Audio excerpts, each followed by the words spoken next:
Assalamu alaikum. Hello, good morning, good afternoon, good evening, everyone. Thank you for joining CVU's October webinar, Invoking Professionalism. Dr. Shabih Zaidi will be hosting this webinar, and he doesn't need any introduction. We all know who he is. But just to cover anyone who is new here, Dr. Shabih Zaidi is a former ENT professor and dean. He was a WHO consultant, founding dean for American University of Barbados, honorary vice chancellor of Fatima University, New Jersey, founding chancellor of Al Sadiq University. He has done many, many webinars and workshops and written many books. Some of the latest books are the Global Medical Education that is in process right now with Springer Nature, and then the Encyclopedia of Islamic Medical Ethics that we all know and love, and then the Modern Medical Education that is under print. With all of that, Dr. Shabih, the floor is yours. Please take over. Thank you. Thank you, Sakina. Good afternoon, good morning, good evening. So it's London, it's 2:30 in the afternoon. It's a foul day. It's a lot of stormy weather today, for whatever reason. Anyway, welcome to this webinar. Now, we've talked a great deal about professionalism in the last couple of years. The reason being that I believe that in the triangle of education, that's knowledge, skills, and behavior. That word behavior doesn't suit. Attitude doesn't suit either. So when you talk about knowledge and skills in the triangle, you're running two parallel tracks without interacting with each other. In order to mix them together, knowledge and skills running parallel, they find they should be balanced, they should also mix with each other. And the junction between the two is what's called professionalism. I don't like this word behavior or attitude or that. And at all forums, I've been saying that knowledge, skills, and professionalism. Professionalism is an important thing we should emphasize. And that is the reason we've had several talks on professionalism. One was very famously given by Professor Gauhar Wajid. There was one by Professor Yadullah Zarizad. There I gave a couple. But this time I've chosen a different topic, invoking professionalism. And the reason for that is, and Sakina would help me in the digital part of it later on, the reason for choosing this word, it's not moving, so Sakina. Yes, yes. So it's because I read this wonderful article by Edmund Pellegrino. He was an American-Italian professor, and he was the only medical educator that I've come across who believed that professionalism should not be confined only to simple things like, talking to be a good doctor, etc. But more than that, he actually believed, just like me, that medical ethics and philosophy should be part of medical curriculum. Humanities should be incorporated. Yesterday, I was giving a talk to the CHPE students, and I mentioned there very categorically that although we give a lot of credit to a famous educator by the name of Abraham Flexner, but we forget that he was also, in a way, I'm not being biased, but frankly, he was against humanities. He compiled all the sciences together, and in 5 years, he wanted to make a doctor who should be a super scientist. But what he forgot was that a doctor should also first be a human being. And that part of humanity is what he missed out completely. And I believe that Edmund Pellegrino started this movement again, that professionalism should be something, a combination of virtues, and virtues are important. And this is an article that I recently came across, which inspired me greatly. And I thought we'll talk about invoking professionalism based on the teaching of Edmund. And please read him, Edmund Pellegrino. Not many people know of him, but he was a remarkable teacher in the United States of America. And this is an article published in Mount Sinai Journal of Medicine, where he talked about professionalism, defining what is professionalism, then talked about profession and the virtues of a good physician. Because in order to be a good professional, you have to be a good physician. And in order to be a good physician, you also have to be a virtue-based physician. That is, should have certain virtues. And I will pick up from there and talk briefly about it. This is his saying in right in the introduction of that particular article that I read, and I've just referred to. He says that there is widespread concern today among conscientious physicians, educators, and the general public that medicine is becoming deprofessionalized, and I couldn't agree more with that statement.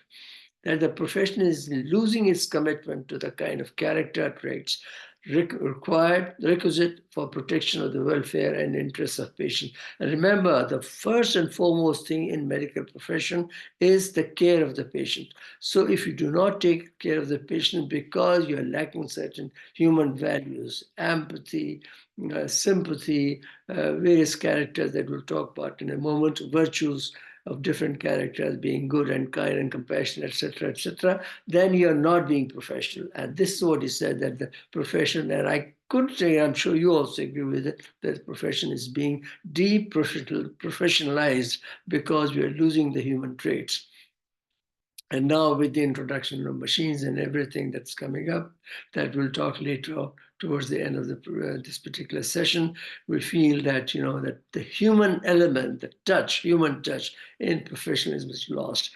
And this noble profession, which is always noble, and that's the reason we all joined, the noble profession is changing into a trade. Nothing wrong with a trade. If you're a plumber, we respect it. If you're a carpenter, we respect it, everything. But a professional goes through so much rigorous education, training, learning, etc., falling to the level of a low trade is something which is definitely demeaning, if not worse. And I think we should avoid that. Now, I will briefly summarize the applied professionalism that he has mentioned in his article. And all of these things that I'm sure you're familiar with, them, nothing new.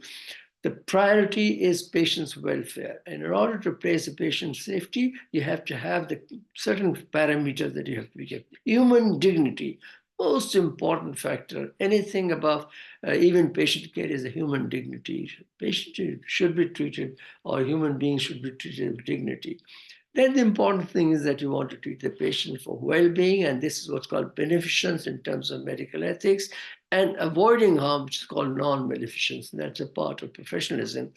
And above all, personal or institutional interest. I think what is important is that if you're not loyal to yourself and you're to an institution, that loyalty plays a very important role, because we see all the times happening in America, mostly in other countries as well, that loyalty is lost. I mean, in the British institutions, still we have loyalty. Once you join, I joined NHS God knows how many years ago, and I'm still loyal to it. People are against it for whatever reason, but I'm still, so loyalty is important. But in the process of applying professionalism, the priority is the patient's welfare. Nothing beats that.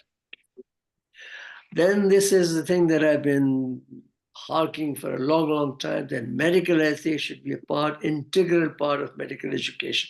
It should form a part and parcel longitudinally and horizontally in all curricula that is there, whether contextual, international, or whatever curriculum you're using, medical ethics should be a part of it. Because if you do not follow the code of conduct, which is given to you by your oath that you've taken, Hippocratic oath or Islamic oath or Christian oath or whatever, you must follow a certain code of conduct. And yesterday I mentioned in my talk to CHPE that the first code of conduct was given by Hammurabi, who was a goodly ruler of Babylonian era several thousand years ago. And that code of conduct is still applicable.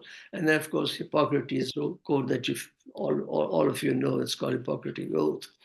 Then confidentiality is important. Most important thing in patient management is confidentiality, particularly in these days when you have cyber attacks and cyber threats and cyber insecurities become. Recently, we had problems even in the MNS, which is a superstore. The data was hijacked. And I think there was somebody else, which I can't remember, 2 or 3 major stores that stopped functioning. And this cyber threat has become very, very a significant thing. It happened to NHS some 10 years ago that the data was hacked and some particular, I don't want to name the country, but it was hacked. And then that person, that group of people wanted the NHS to pay a certain amount of money, like ransom money. And during the discussion of professionalism, honesty is important, because if you're not honest to yourself and to your profession and to your patient, then honesty plays a very, very significant role. And in the modern days of interprofessional education, honesty between the groups of people, your colleagues, your seniors, your juniors, your peers, you have to be honest and fair. But above all, respect the patient and maintain confidentiality. Then you must this is another important thing, competence. You must have lifelong, and pedagogy is the word for it, which I used yesterday in my discussion. Lifelong learning is important. Pedagogy, you're familiar with the word.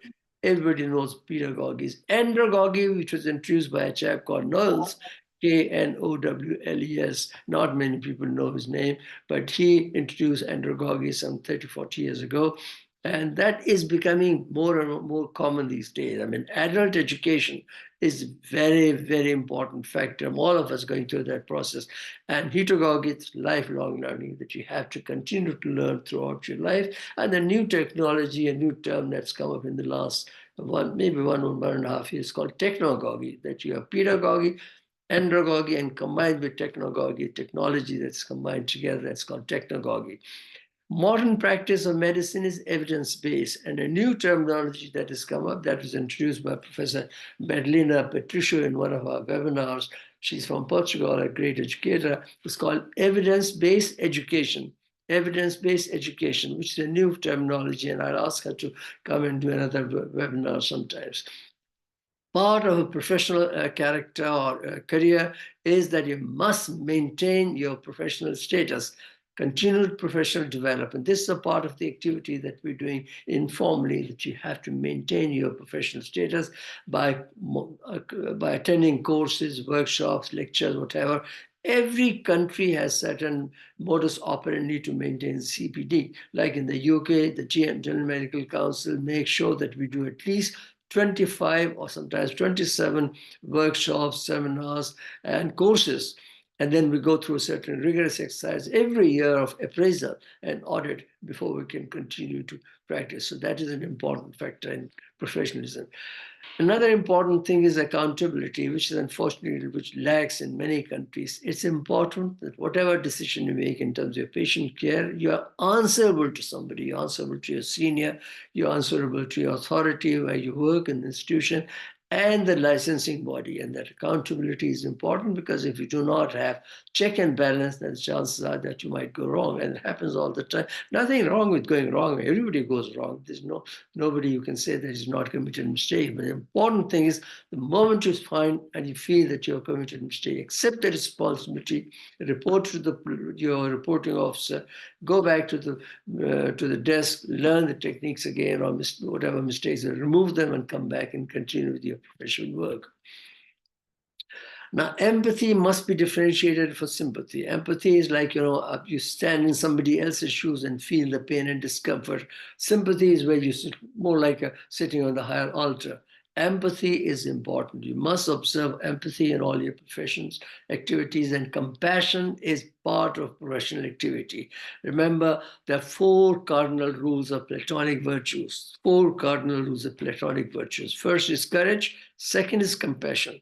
The third is continuous professional development. And fourth is honesty, integrity. And of course, most important of all is accountability, transparency, transparency. That is what Plato said.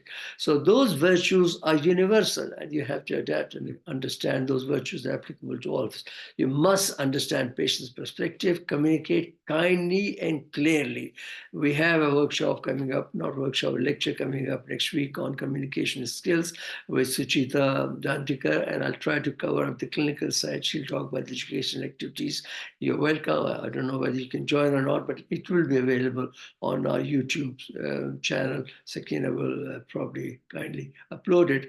So important thing is offer emotional support to the patient. Sometimes, the patients come with some, worrying.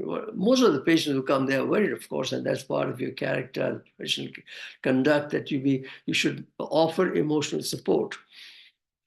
And the other attributes are important, which in terms of diversity, this is a difficult thing in certain countries, but in the UK and USA and many other countries, diversity is mandatory. I mean, you cannot create any bias or likes or dislikes based upon gender or transgenderism or LGBTQ, whatever that's all those things.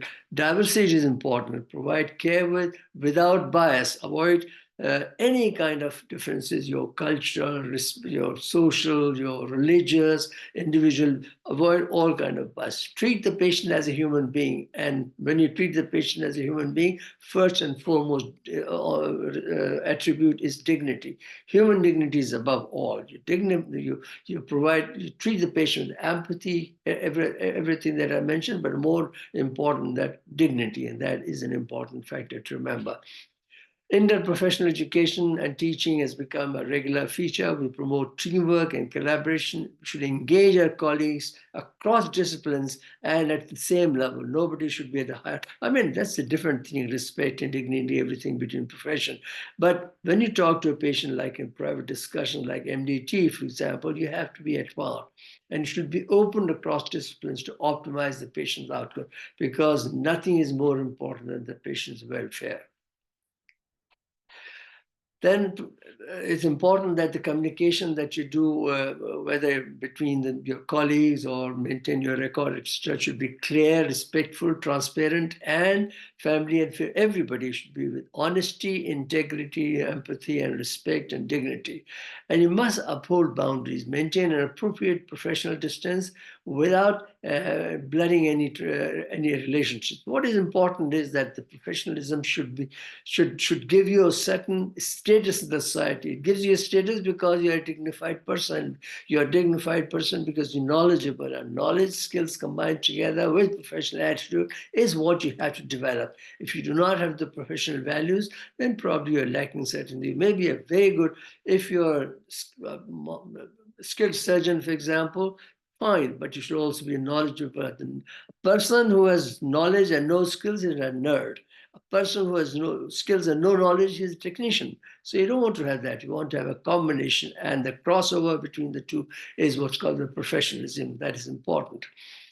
Then advocate for public support policies, initiatives that improve healthcare access, equity, and equality. And I think I've discussed many times difference between equity, equality, and equality, but this is not the time to discuss. Equity basically means, just very in simple words, equity means that you give a person what he needs. Equality is you generalize, you distribute your resources across board.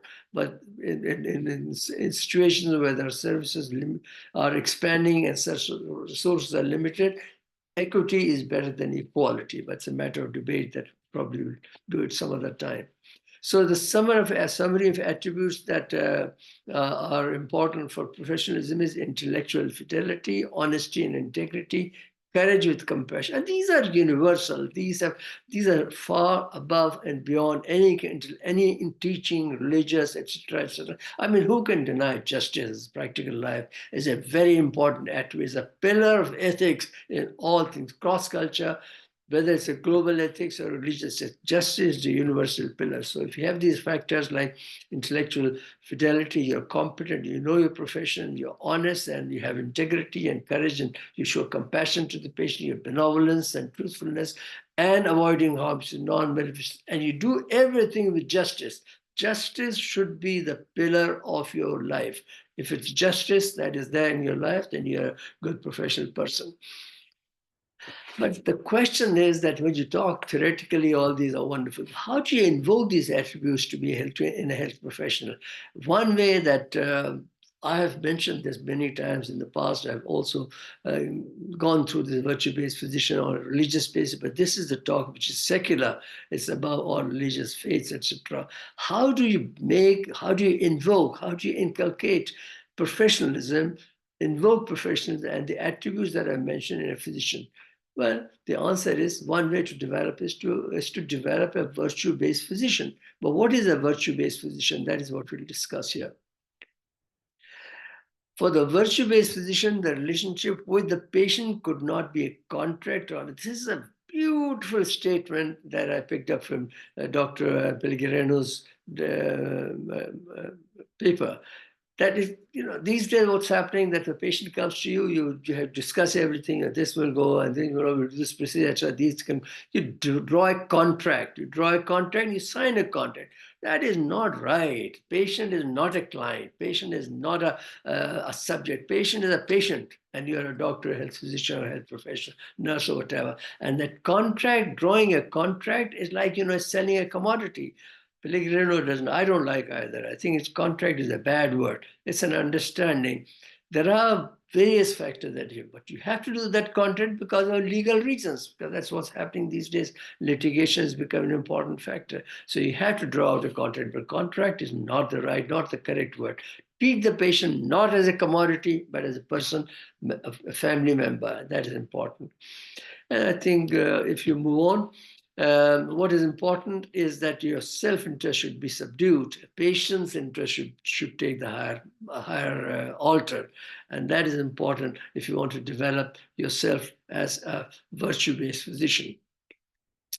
You should also have professional identity. This is something that's come in the last 2-3 years. I've been talking about professionalism for about 10 years. Professional identity has come up in the recent times. There was a question of identity, that everybody has to have an identity, but professional identity is something new. And this actually came up when I was writing this chapter for the book called Global Medical Education, that the question came up, what is professional identity? Identity is defined in the Oxford Dictionary, is defined as a set of characteristics or a description that distinguishes a person or thing from others. So you have a certain identity. You are recognized by your name, your cultural background, your color of skin, etc., etc. So you have a character, and that personal character is called personal identity. But professional identity is different. Professional identity is something that we'll discuss later on. I have invited Dr. Ali Tariq to come and talk about it. He sent me a wonderful, wonderful paper when I was writing the chapter on the 3-loop system of developing professional identity, and hopefully he'll join us later. Now, when the medical students enter professional medical school, all of us, when we entered, we had a certain idea that's called priori knowledge. Plato gave this concept that even a blind person has some concept of a color. So that priori knowledge is something that pre-exists in our system. So when you enter medical school, you have an idea that you'll be wearing a white coat or you'll be carrying a stethoscope, etc., etc. That should be developed further, and that professional identity starts the moment you enter a medical school, and you have to cultivate it, develop it by experiential learning and critical thinking and reflections. And there are 3 loops which I thoroughly enjoyed when I read Dr. Ali Tariq's the paper that he sent me, and I've invited him to come in. Now, what is important, the early exposure, the transformation is shaped by formal curricula, clinical exposure, experience. I'm very fond of using this word, experiential learning. Knowledge combined with experiential learning leads to wisdom. Wisdom is more important than knowledge, more important than intelligence. Wisdom, what tells you how to walk on the right path, and that is where it tells you whether there's a ditch in front or straight path, etc., etc. These are dynamic expectations of modern healthcare, and this is important. At the core of it is the patient care. Remember, the fundamental principle of medical profession is patient care, and patient care with dignity. These are important things to remember. This is where I'd like to invite Ali Tariq. I'll read. Is Dr. Tariq here? Can you check, Sakina? Hello? I don't see him. Oh, dear. Okay. I requested him to come over. Anyway, so this is his. I've taken these particular lines from his particular paper. Professional identity, and this he's quoting some other scholars, some references are given. that professional identity formation is often constrained by the absence of deep reflective practices that drive ontological transformation. That is why I wanted them here. Ontological is epistemology. These are different words that people use. A fundamental shift in one's way of being rather than mere epistemological growth accumulation. That is, it's not the question of just becoming a physician or health professional because you have knowledge and skill, but you should also understand the complexities of human life, complexities of universe, and that is where the question of this philosophical being and knowing yourself. Being and knowing yourself. The famous philosopher, Descartes, René Descartes, if you've not read it, please read him. He says, I know I exist because I can think. I can see myself in reflection, in a mirror, etc. But that knowing by itself is not enough. No physical structure is not important. Important thing is, inner being. And that is where what's called the reflective process. When you learn certain things and you go and reflect upon it and cultivate your personality based upon your thinking, reflection, and accumulation of knowledge skills combined with experiential learnings. These are conventional approaches with focus on competence performance, but this is where you have these certain things. And you talked about the loops. I wish he was there. He had anyway. I've got the gist of the matter. Now, what is needed is that in developing your personality, you have certain triple loops that come. The Professor John Sanders has also written this chapter about triple loop system. It calls for an ontological turn in medical education. Recognizing your professional identity, it is based upon knowing and doing, but also on becoming, being and becoming. It's not just a question of knowing as a person that you're Dr. Shabih Zaidi or you're Dr. Nazia Yusuf Abidi or your Dr. Gohar. That's not enough. You also know what exactly inside your system, your zamir, your conscience, etc. Knowing and doing with the fact that being and becoming. So if the deficiencies that you present, personalities you develop through a certain loop system, and it's called triple loop. The first loop, and I'll just read it because it's very complex. This perspective aligns with the triple loop learning, which moves beyond refining action. Single loop is you improve your actions, or reassessing exceptions, which means reflection on your activities. That's called double loop. And then you go towards the stage which is called transformative, separate. That is, you've developed, you've done certain experiments, work, etc., knowledge and skills. You know what you're talking about. You reassure yourself by critical thinking, but also improve your quality of work. And that comes through self-reflection and redefinition of your core values, beliefs, identity. Such learning forces, this combination of single loop, double loop, and triple loop, that is knowing certain thing, applying that thing, and reflecting upon it with a view to improve yourself, is a process which is important for professional identity and development of an identity. And this is what he said. He sent me only yesterday. It's fantastic. The single loop is what, double loop is how, and triple loop is where you ask yourself. First is you know what's happening, then of course you know how you're doing it, then you know why you're doing it, and why means that you understand you being and becoming. It's a philosophy. Anyone who's interested in reading about these things, please read Mullah Sadra, Transcendental Philosophy. We talk about being, existence, and existentialism. Like talk about Jean-Paul Sartre, he's done the same thing. Many philosophers. I don't want to go into it because it's beyond the scope of this talk. But these are triple loops which are helpful in developing a human personality as a professional person. Single loop, what are you doing?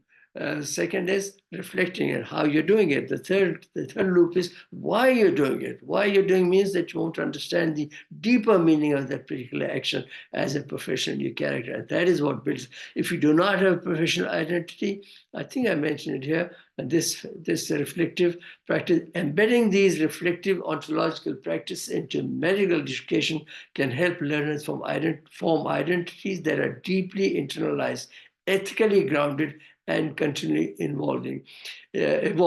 A person with no identity, a professional with no identity, is like a salute in a crowd at sundown. So if you go to the beach and look at the sun sitting there, people, you see all their salutes, etc. You cannot differentiate them. What color, creed, race, etc. It's like a salute. So you're lost in that crowd. You must develop your professional identity using this 3-loop system. First loop is what you're doing it. Second loop is why you're doing it. Third is you should understand. The second is thinking about it, reflecting upon it. Third is why you're doing it, being and becoming. These are philosophical debates that perhaps leave it to another time.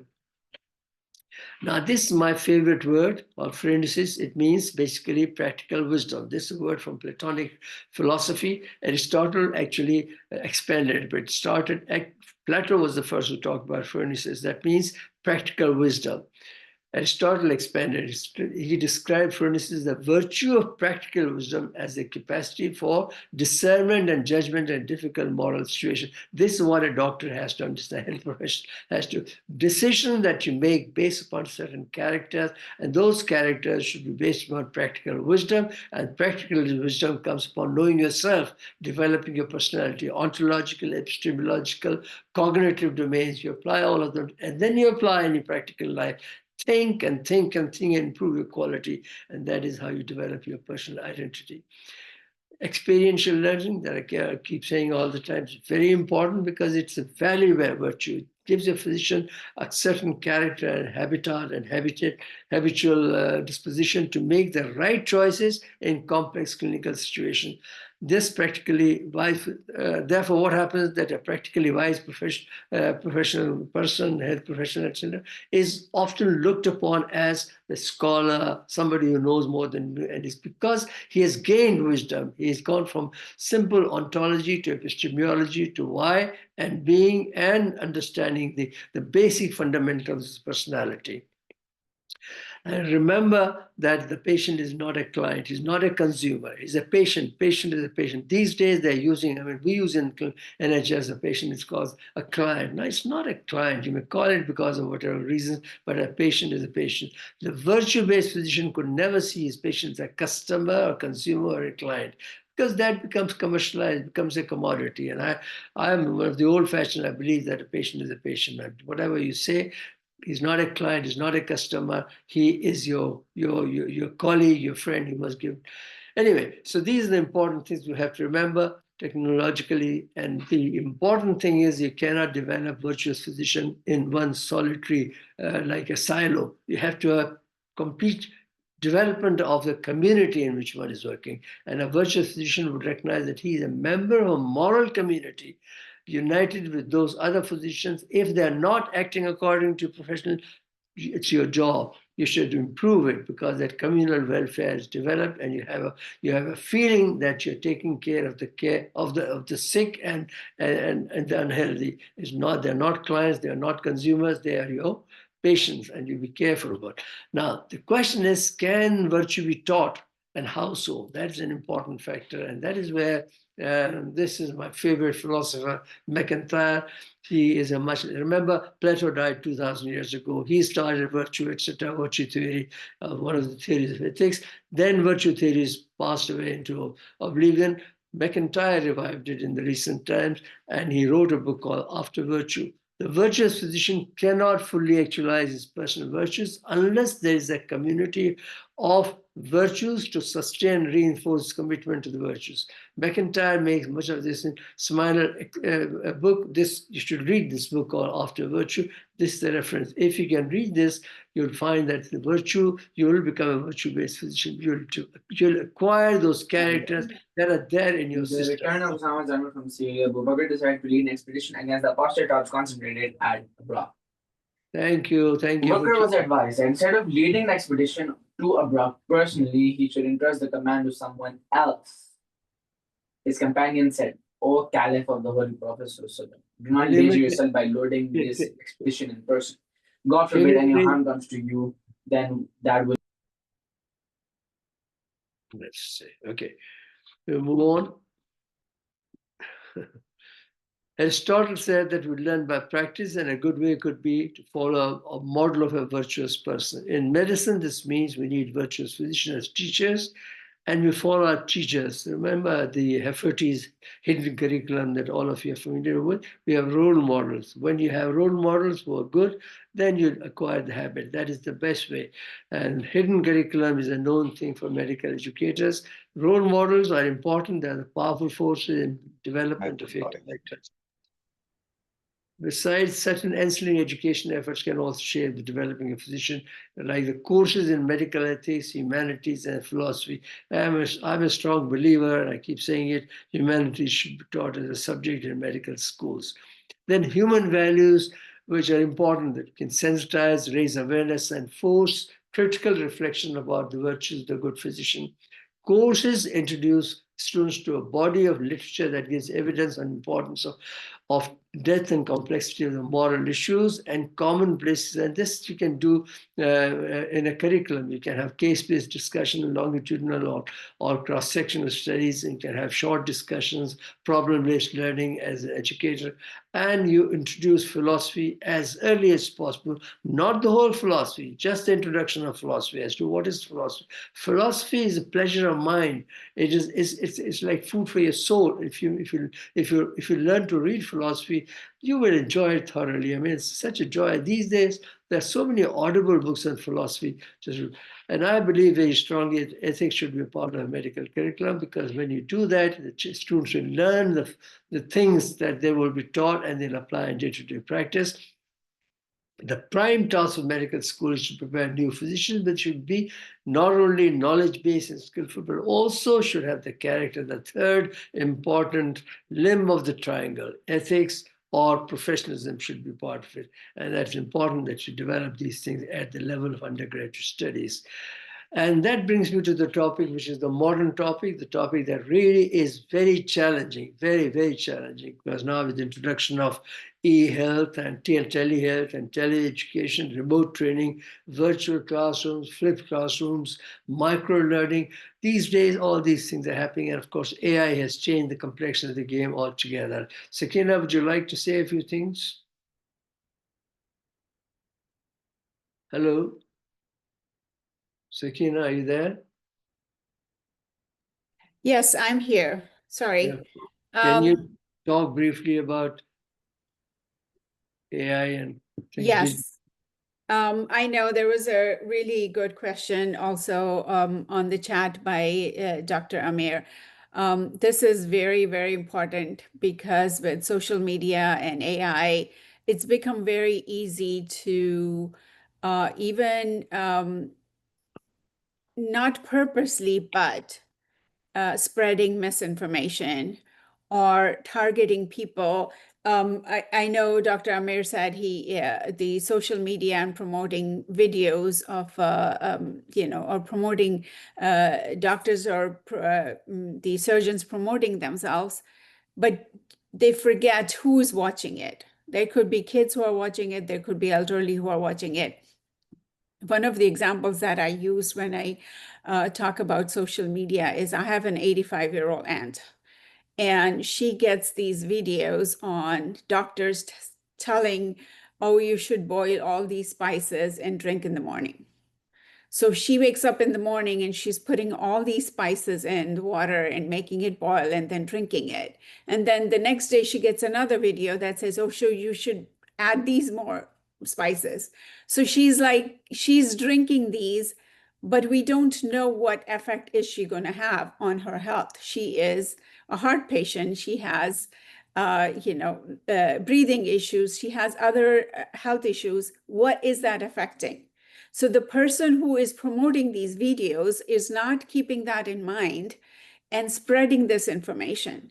And they are generations who are just taking it as their the word of a doctor and practicing it without thinking twice.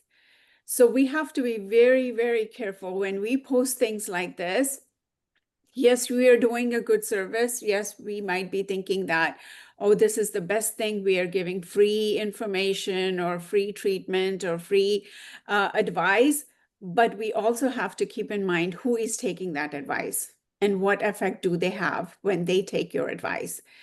And also the AI, it is very easy now to Google something and or especially if you are, say, writing a paper or writing about a topic, it's very easy with ChatGPT and AI to build it within seconds. But is that you have to be truthful to yourself. You have to be honest to yourself. Is this what you want to do? I can go ahead and write a paper on one of the medical topic, and I have no medical background, and I can publish it if I want, but I have to be true to myself. And also, being an IT professional, you have to, even if you're using AI, you start writing yourself first, then use AI to refine it. But once you refine it, read it once, twice, three times, because AI is using what information is out there free. And there might be misinformation. And you don't want to blindly use AI and publish something which may not be correct, because you will be responsible for what you put out. So please, please be very careful, analyze it, read it, think it through, and then use it. And when you are using AI to publish something, please do put a note saying this was generated by AI. This is being truthful and being true to yourself, because you have to make sure your conscience is clean. And if you have any questions, do let me know, please. I hope I covered everything, Dr. Shabih. Well, can you briefly talk about tele-education that we're doing and telehealth? Are there any issues with it? I mean, that's also part of professionalism. Yes, there is. Telehealth could be an issue because from my experience, once a doctor has to examine, so you cannot do telehealth for everything, right? So you have to pick and choose when you can do telehealth and when you cannot do telehealth. I don't have medical background, but I'm sure everybody who's listening on this webinar can agree that there are certain things that you would need to examine a patient. But telehealth is also very, very important. You are reaching rural areas, you're reaching places where the doctors are not available, you're treating patients that way, but you also have to keep in mind there are limitations to it. Thank you. I think we'll move on because it's almost 40 minutes. This is a very important subject. How do you assess? Thank you, Sakina, once again. Assessment and evaluation of professionalism. That is a very, very difficult subject, very challenging. Every time we've done webinars on this, I've always invited Gaur Wajid to be here because he's an experienced person. And if we can just move on to the next slide, otherwise not moving.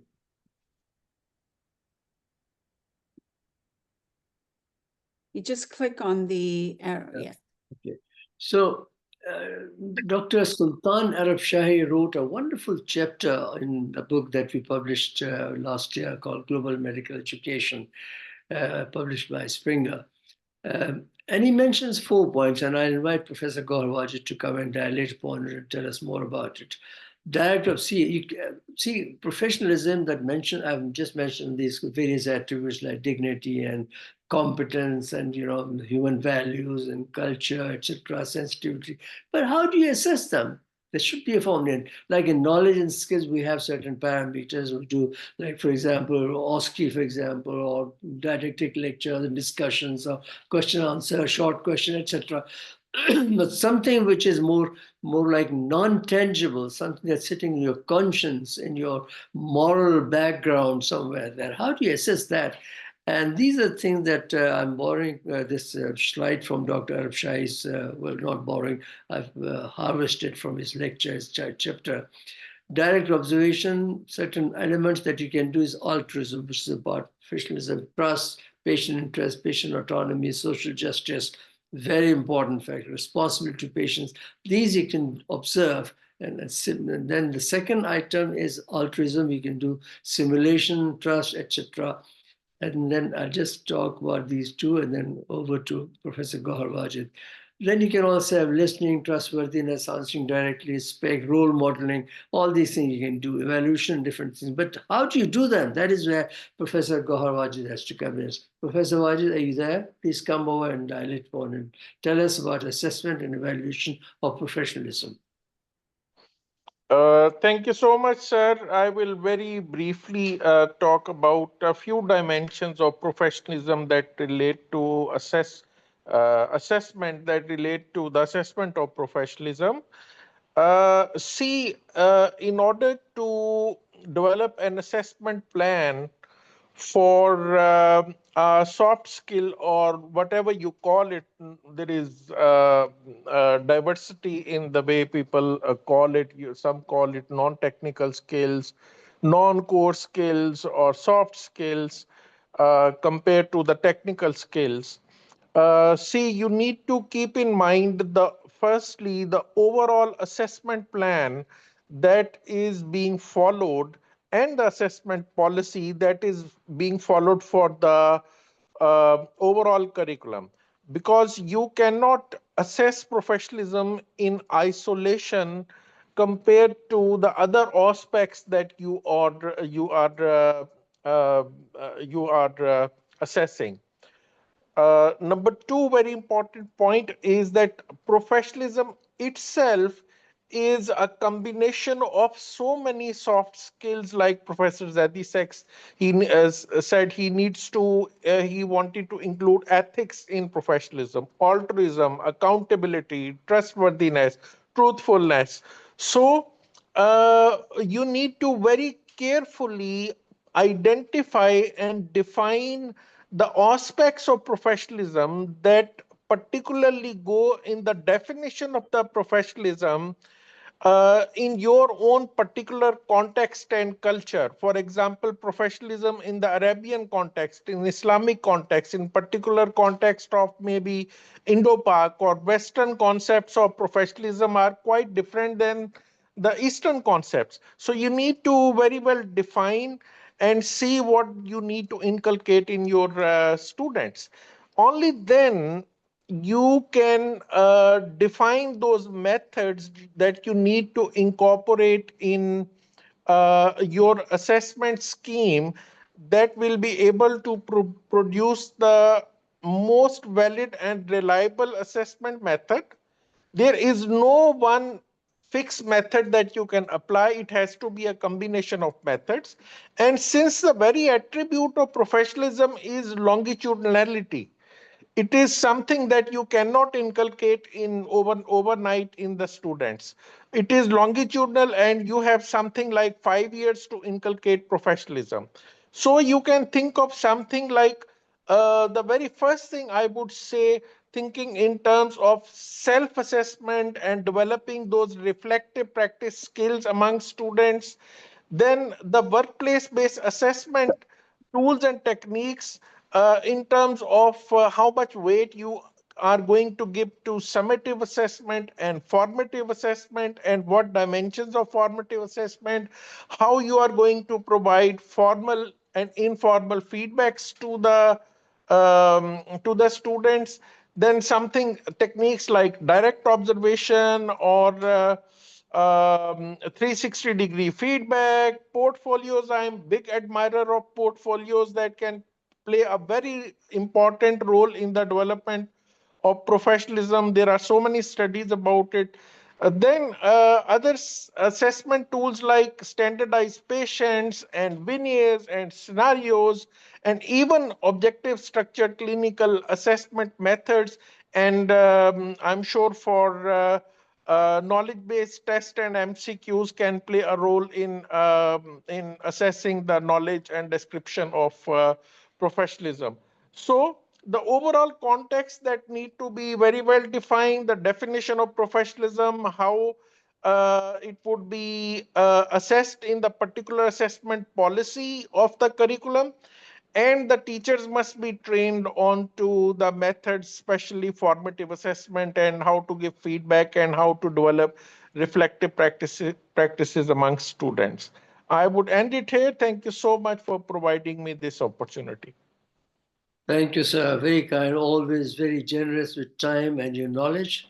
And this is what we want you to know as to how do you assess. Because I briefly discussed about the process of invoking professionalism today. We've discussed in the past definitions and various models and patient-doctor relationship, etc., etc. But this was today about invoking professionalism. And basically what I said in the discussion, which was then further augmented by Sakina's brief talk about the tele things and Professor Wajid's on assessment and evaluation, that professionalism it's an inseparable component of the health profession. Its main attributes focus on character building. That is where virtue ethics comes. That means you develop a certain trait.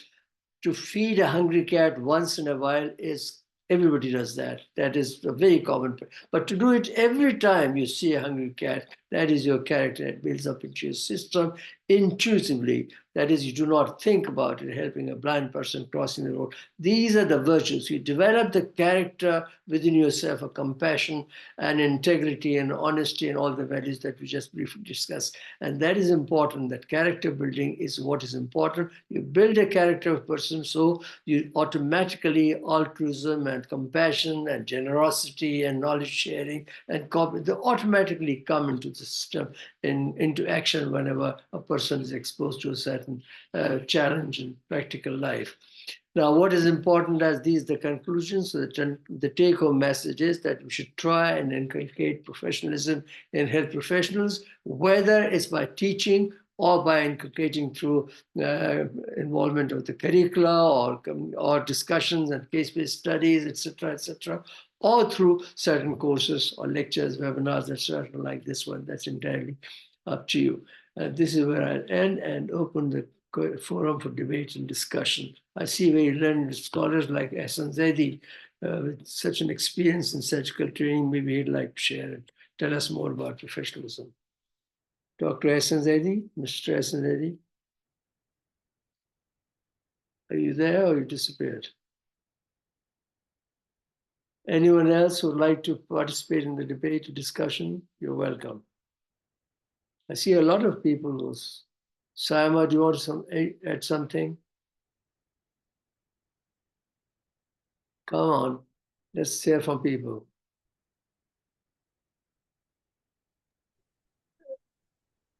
Ehsan Zaidi is there. Asked him. Dr. Ehsan, do you want to say something about your experience of training?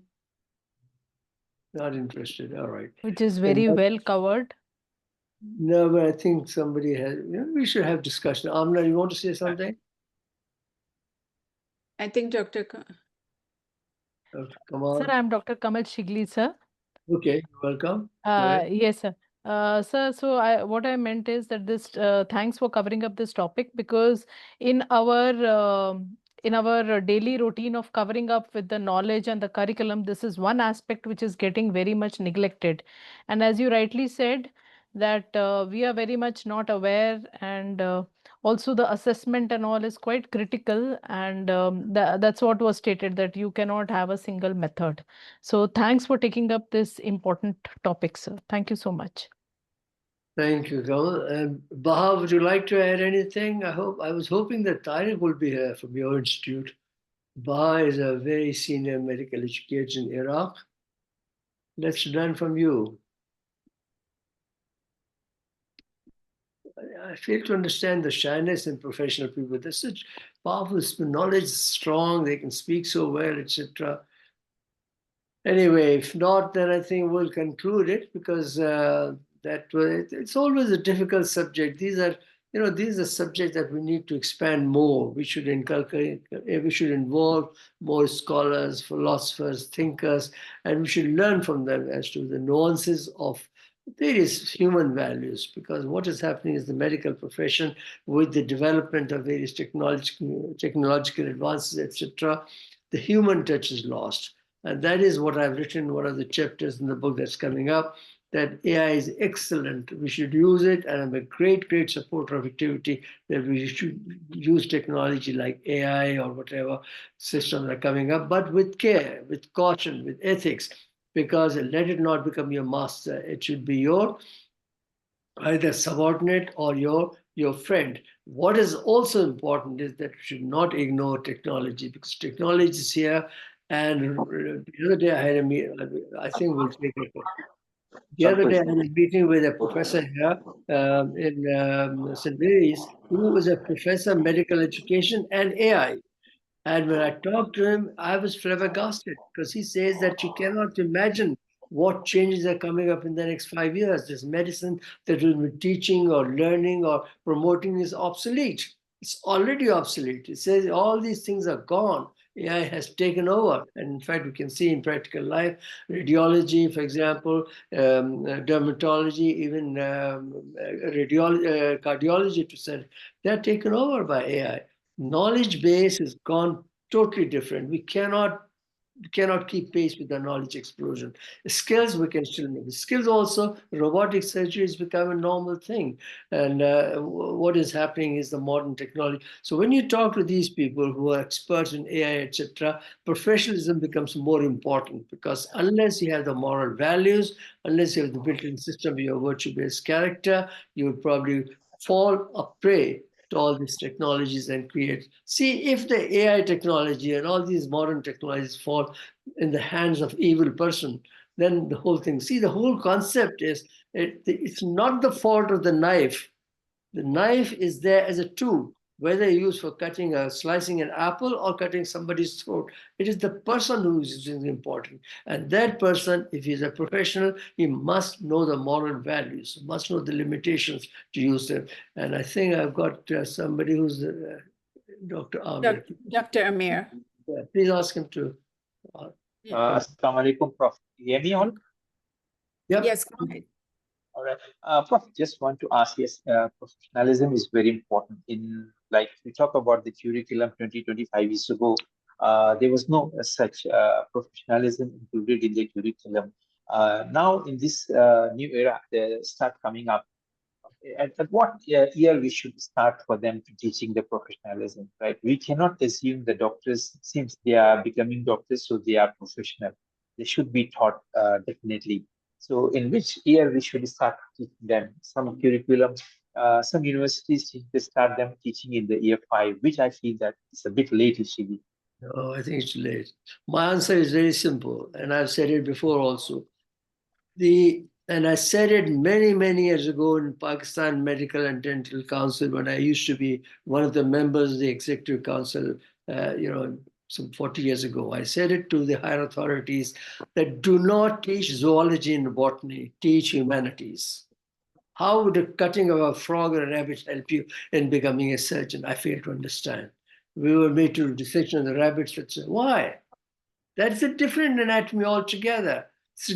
Humanities is what should be taught. We should be teaching how to be a human being. That is never taught in our high schools. So answer to your question is that not in medical school, we should start teaching humanities and social sciences and ethics and a touch of philosophy in the higher schools at just, what's called GCSE in the UK. And in the UK, it's become a mandatory thing now. Not mandatory, but you have 3 subjects, for example, for A-level. Usually people take one extra subject as philosophy as something to help in their medical curriculum. I know some people in my family who've done that. And children, they really are different persons altogether. If you talk to them, you cannot talk to them. They're so knowledgeable because their foundation is grounded in philosophy and ethics. And I see it all the time around me. So I'm a strong believer that should be taught at very early pre-medical school level. But at the medical school, we should, and this is what is happening in the UK, I'm sure it's happening in other countries also, you start introduction at the first year level. Introduction to medical ethics as one module, for example. Just very basic thing about 4 basic principles: autonomy, beneficence, non-beneficence, justice.